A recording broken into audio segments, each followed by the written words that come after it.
ప్రియమైన దేవుని బిడ్డలారా, పరిశుద్ధాత్మ అభిషేకము పొందుకోవడానికి వాక్యము ఎలా ఉపయోగపడుతుంది అనే అంశమును ధ్యానించడానికి మిమ్మల్ని ప్రేమతో ఆహ్వానిస్తూ ఉన్నాను.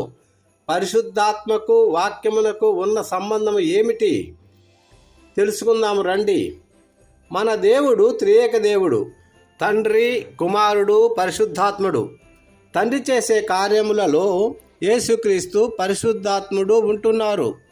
ఆదికాండము 1:1-2 చదవండి. ఆదిలో భూమికి ఎలాంటి ఆకారము లేదు, అంధకారములో పరిశుద్ధాత్మ అల్లాడుచుండెను. దేవుడు వెలుగు కలుగునుగాక అని పలికినప్పుడు వెలుగు కలిగినది. తండ్రి అయిన దేవుడు వాక్యమై ఉన్న యేసు వాక్కుతో పలుకగా ఆత్మయై ఉన్న ఆత్మశక్తితో ఆకారము జరిగింది.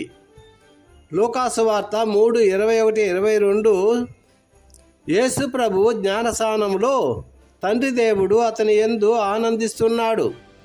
యేసుక్రీస్తు జ్ఞానస్నానం పొందుచున్నాడు. ఆత్మదేవుడు పావుర రూపంలో యేసుపైకి దిగి రావడము జరిగింది. ఇక్కడ దేవుని తత్వమును చూస్తున్నాము.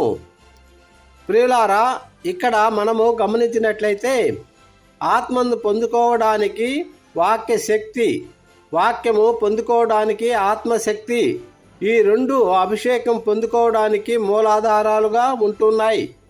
ఈ అభిషేకము ద్వారా జీవజలాలు ప్రవహిస్తూ ఉంటాయి.